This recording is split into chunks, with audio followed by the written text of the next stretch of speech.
What's going on, everybody? Welcome to Hi-Fi Fanatics. We are here once again for part 4. Four, that's right. Four.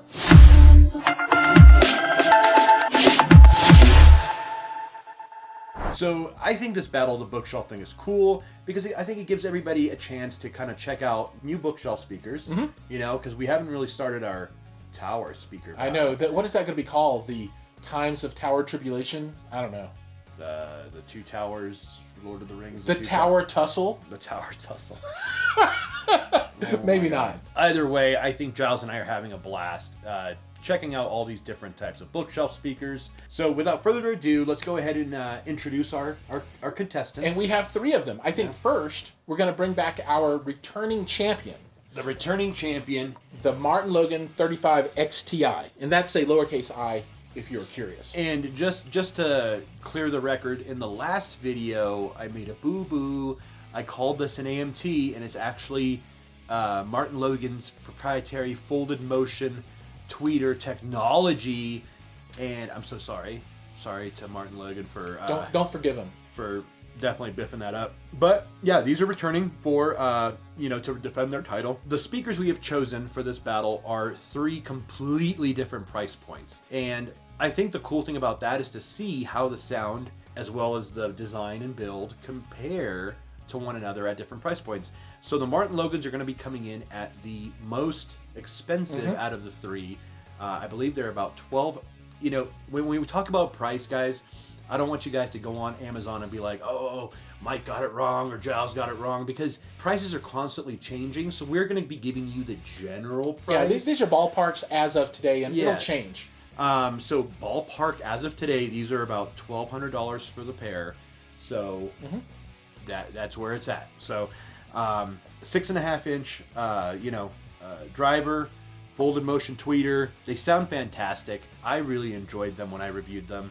Obviously, Giles has been enjoying them because he's in the process of reviewing them. One day.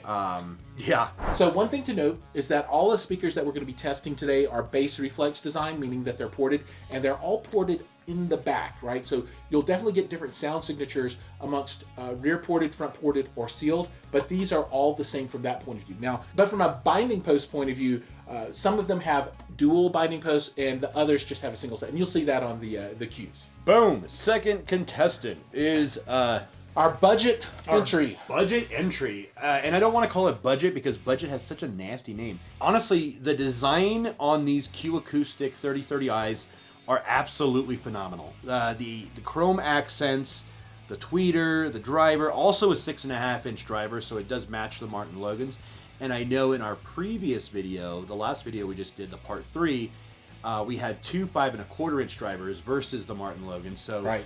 The Martin Logan had a bit of an advantage in the bass arena, but however, these I've already reviewed. You could get the review right here, and they actually surprised me because they are at a $399 price point for the pair, and I was blown away. Just like I said, by the design quality and everything. You want to show them the 5-way binding posts? Yes, and these are kind of strange shorty posts. They're really different than others because they're just this has like a Euro feel. I was going to say an IKEA feel, which is kind of a Scandinavian feel to it. They're very minimal. I like the finish though. Yeah, they're it's kind of a matte white finish. They're striking in their own way, but they're very reserved, except for the accents. They are from the UK. They're UK? Yeah. Man, I wonder if these are Brexited. I don't know. I'm sorry for him. We could ask Darko. He's over there. Yeah. He would know all about Darko probably loves these things, dude. Maybe. I think he lives in Germany, right? I don't know. He's British, though. As British as they come. Right on. Anyway, I agree with Mike. These sound great. And just to touch back on the point from before, we are looking at vastly different price points. So for the cost of these speakers, you could purchase the speakers, a preamp, and a source, and have a whole system for the price of the first set of Martin Logan. So something to think about. But man, that tweeter looks good. Doesn't it? Yeah, it looks nice. All right. So our third competitor, this is something I pulled out of my own personal collection. Something nice. This is the DALI Oberon 3. And I've already, like I said, once again, video right here, wood pulp driver. I think that's super cool. This is a signature of DALI. I mean, other people do it too, but this you don't see commonly. It's very interesting. And look at the tweeter. How It's like shiny. It's like looks like a hemisphere of glass. it's almost translucent. It's design is cool. Danish company, DALI. Overall, I think the aesthetics are gorgeous. I think the wood veneer they used on it is really cool. I'm actually beginning. I know this is going to sound crazy because I love black speakers. However, I've been getting. Don't say it. I've been getting into walnut. Oh. I've been getting into walnut. I like it too. I like walnut. I like walnut and I like white. Actually, I like the Qs in white. I think if the Qs would have been in black, it almost wouldn't stand out as much as that white does. Well, I think the reason for that is since they're so understated, if they're in black, they kind of disappear. They do offer them in black. Yeah, they kind of disappear because they're just so understated. And here are Giles's wonderful 5-way binding posts. And a single pair here, so you cannot buy amp or buy wire these. Normal size. They all have pretty. They don't have like not like what was it with the squishy. Oh, the KEF. The KEF had the KEF LS50 Metas had the most unique bass port I've ever encountered. However, these bass ports are all about the same size. I think they're very similar. I think the Martin Logan has a little bit bigger, but yeah, for the most part, this is a very well designed speaker. I think it's really cool. From an aesthetics standpoint, obviously not many people have seen the cool wood pulp drivers, and you guys will be getting some close-up pictures as I'm cleaning them. But yeah, they're designed to have them on. So the speaker was actually tuned and engineered with the grill in mind. So what it does, I believe, is kind of mellows out the sound a little bit. Yeah, it's gonna attenuate the high end, probably a couple decibels. And what I noticed, and we'll talk about this more later, is that it does take off the edge just a little bit, and it enhances the warmth of the sound a bit, which is good. All right. Now, well, a couple more things for them just to call out real quick. So go for it. Like we said, the grill is post bass as opposed to others that are just pure magnetic, but the design and the construction of the speaker is different in that it does use a front plate mounted onto the box as opposed to an integrated unibody, so to speak, build that the others have. And I particularly like this design. Some of my favorite speakers have always included this super rigid front face that then attaches to the rest of the body of the speaker. So something to think about if you're into that. It also gives you a nice two-tone disparity in color that makes the front pop. I don't know, guys. I think Giles is selling himself on these speakers, so you might see him with a pair as well. I'm thinking towers. Towers might be a good way to go. Thinking towers. Towers might be a good way to go. All right, guys. So stay tuned. Here are some specs about each speaker.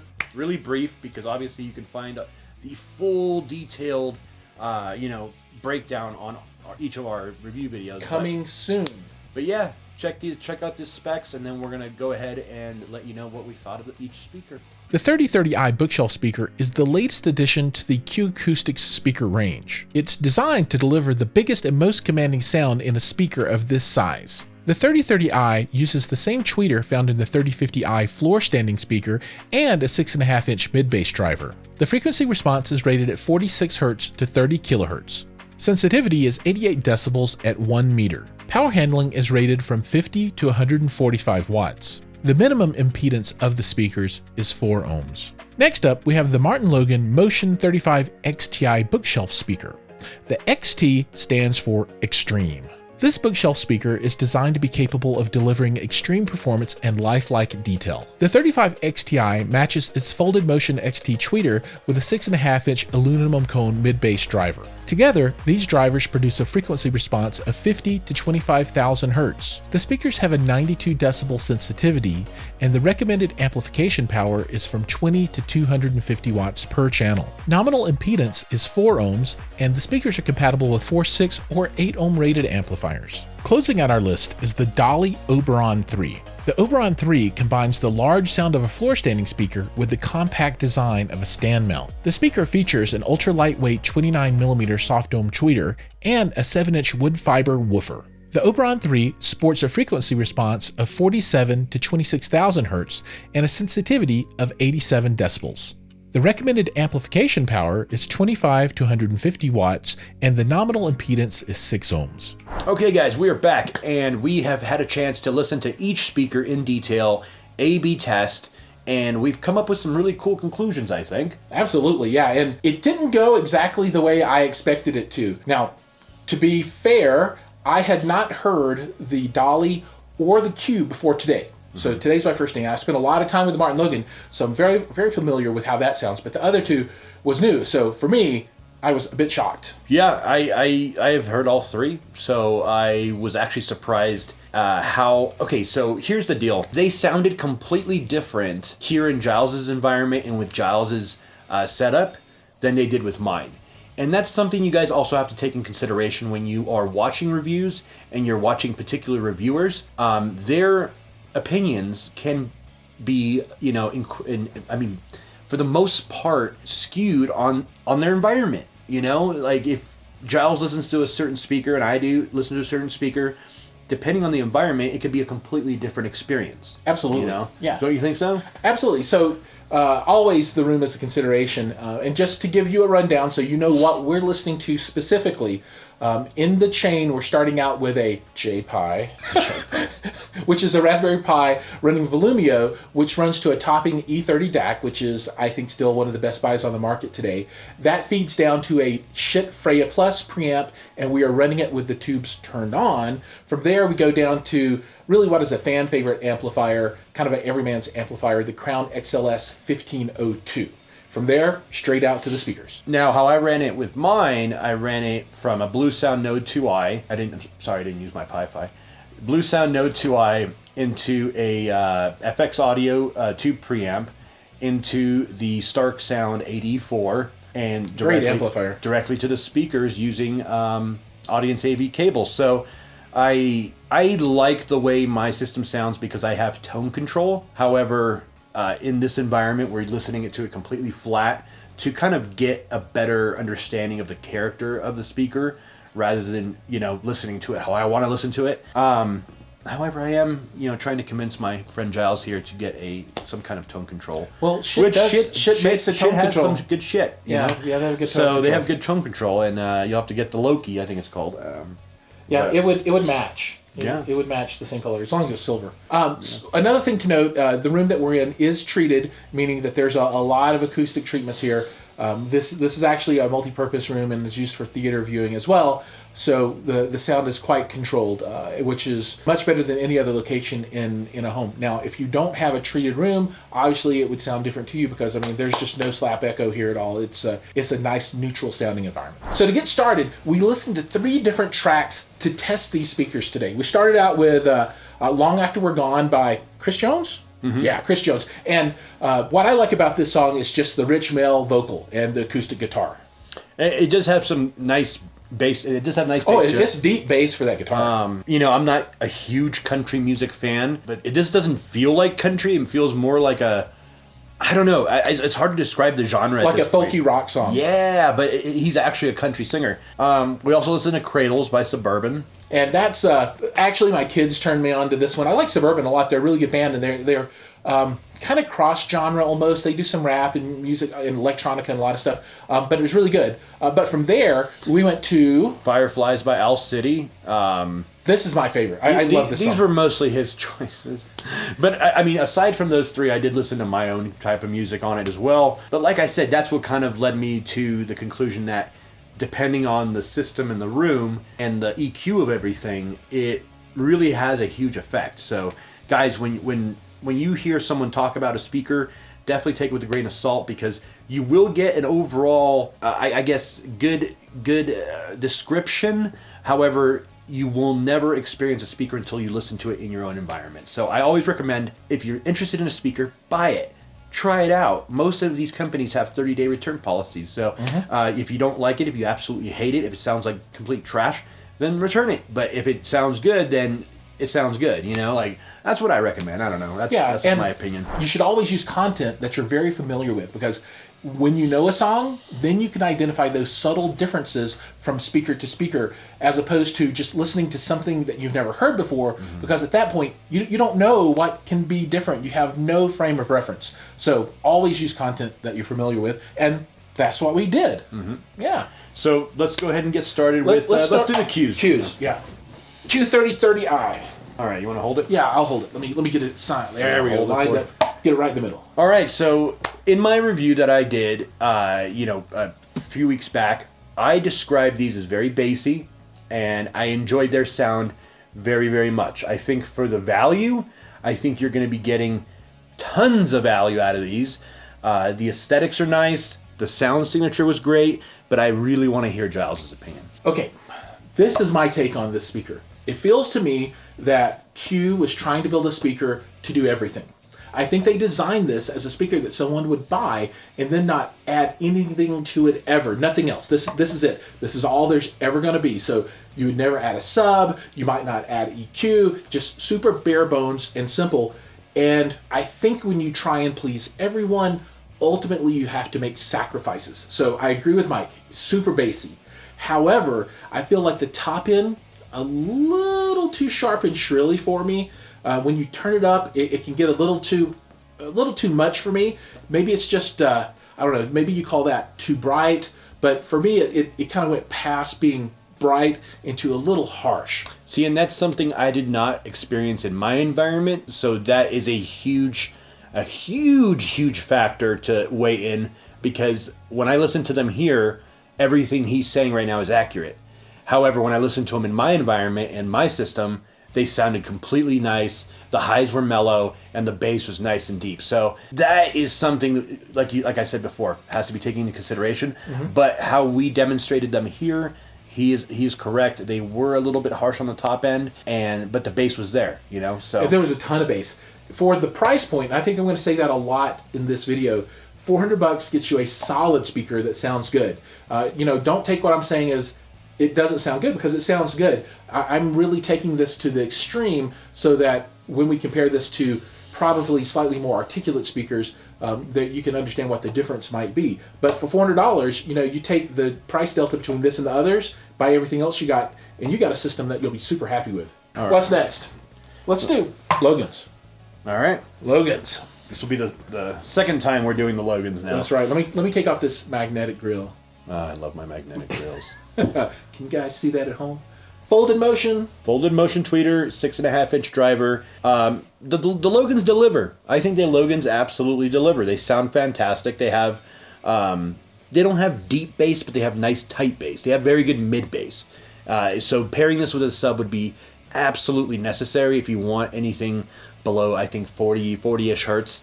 The highs were not very bright. They were very warm and nice, and it's just the clarity is incredible on these speakers as well. What do you think, Giles? So my take on this is a little bit different than yours. So I agree with the bass. All right, the bass is, well, sorry, it's just not that awesome. I would run this with a subwoofer for sure. But where my opinion's a little bit different than Mike's is at the very top end. I felt that these were kind of a cold, bright sound. Soundstage was good. Soundstage was better than the Q's. Imaging was great. But this is more of a transparent clinical sound, I think. And for some people, they're really going to like this. They're going to want to take this, match this with the most transparent streamer that they can find, with the most transparent DAC, and then a Class D amplifier. And this is going to not color the sound, and it's going to be just kind of what you're getting without any extras. And for folks that are into that, this is absolutely the one. But for me, I'm not exactly looking for that sound from what I like, right? Which will kind of lead into the next speaker. Yeah. All right. The DALI Oberon 3s. Let's go ahead and take the... Yeah, here we go. So this is one thing I don't like. Bummer on the non-magnetic grills. Yeah, I don't like these posts at all. I don't know. I was hoping for magnetic. But... Okay, so if you watch the video I did on these, you know how much I love them. I think the sound signature was perfect. The character is great. The warmth of the tweeter, very mellow, nice, very consistent sound. The bass is actually really deep. Not as deep as the Qs, but comparable. And like I said, they play. Actually, I am so sorry.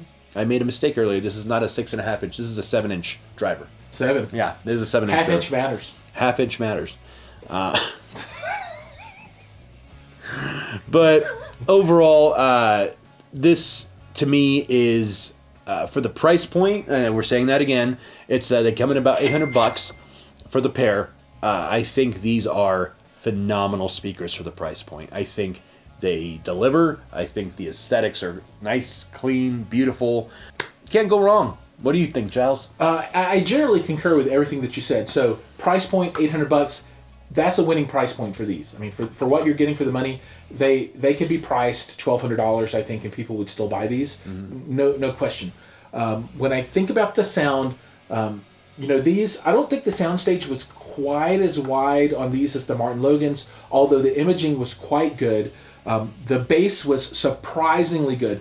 Now, not as much quantity as the Q, but I think your quality of bass was much better than the Qs. It was much fuller and had more resonant sound. It was more real and maybe not as forced as the Q, just trying to push out as much as it could, because I really think that's what they're doing.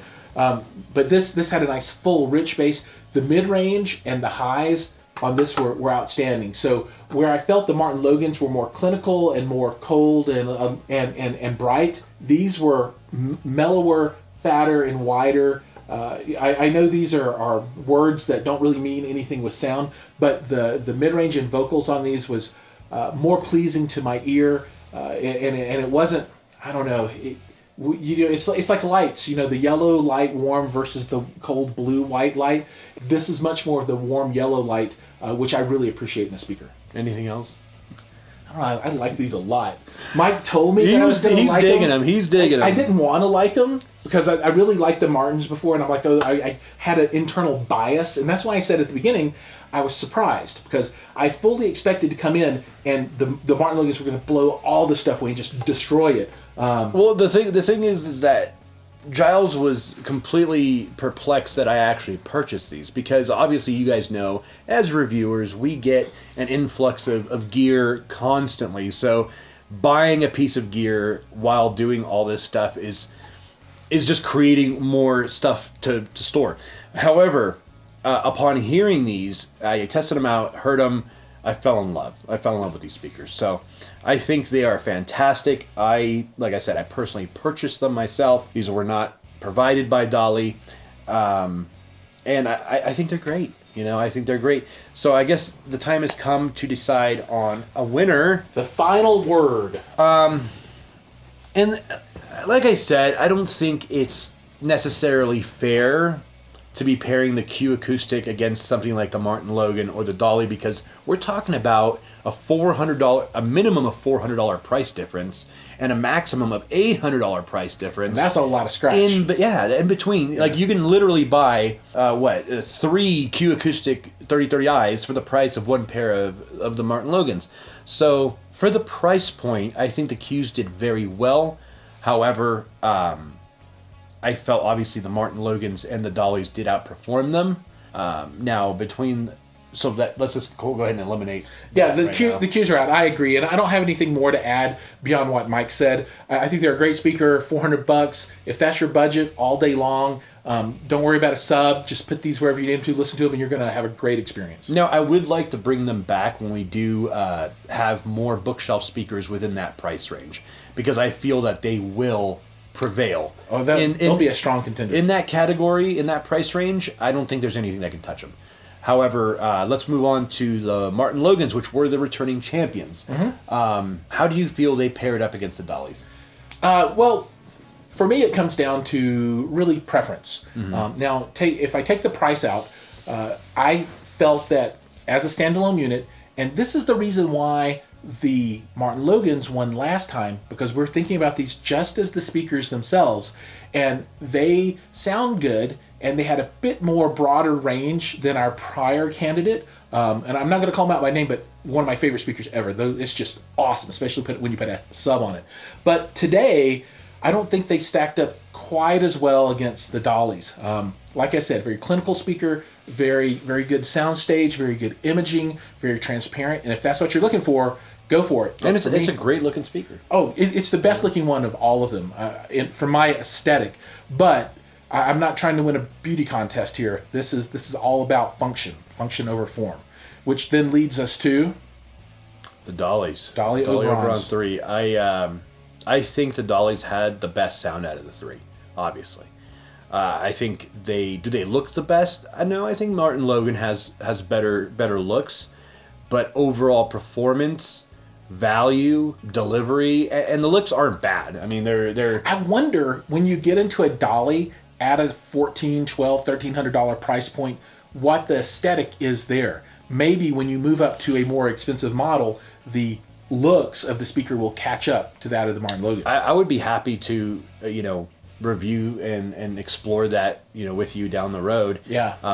Definitely, if you guys are DALI, if you're listening, we would love to work with you, and we would love to kind of experience more of your brand. So that's an opportunity for DALI to kind of get featured more often into these fun little things we do. However, yeah, I'd say the DALI is now the champion. I concur. The really for me, the full bass with the very warm, rich mid-range pushed it over the top. When you think about value, that even takes it a step higher in the rankings because it is $400 cheaper than the Logan, and you could buy everything else you need for $400. I mean, buy a nice integrated amp. Yeah. Saving money is obviously a big huge thing because you can buy other cool stuff with that money you save. So yeah, don't always judge a speaker by their price point. A lot of times companies will price speakers out of their league just to give them a sense of prestige. Always trust your ears first, or our ears. Whatever. Oh yeah, well, trust our ears and then you can trust your ears. But to close it out, well done, DALI. We look forward to bringing you back in number 5 because today was number 4. Oof. And I don't know who that'll be yet. I think we've ran out of bookshelf speakers. Yeah, so guys, if you guys have, also leave in the comment below suggestions as to bookshelf speakers you want us to test out. So that way we have kind of an idea of what you guys want us to review, and we can go from there. Absolutely. So make sure to like and subscribe. And we've got Audio Architects and Home Theater Fanatics. Ring the bell so that you'll be notified when the next video drops. Also, we've got Discord channels going on. Go check those out. It's all the hype, new thing. All the kids are doing it. Okay, and finally, I'm going to give a shout out to my patrons here. You finally did it. Okay, so you're welcome. Here's my only patron, guys. You're welcome. I pay him. This is my only patron. I pay him too. It's but he has more patrons than I do. So I have like 4. If you guys want to support us and you guys want us to continue providing you with amazing content, definitely subscribe to our Patreon. We will have links in the description below. It just helps us out, and it helps us keep this machine moving. Absolutely. All right, guys. Thanks again for joining us, and we'll see you next time. Take care.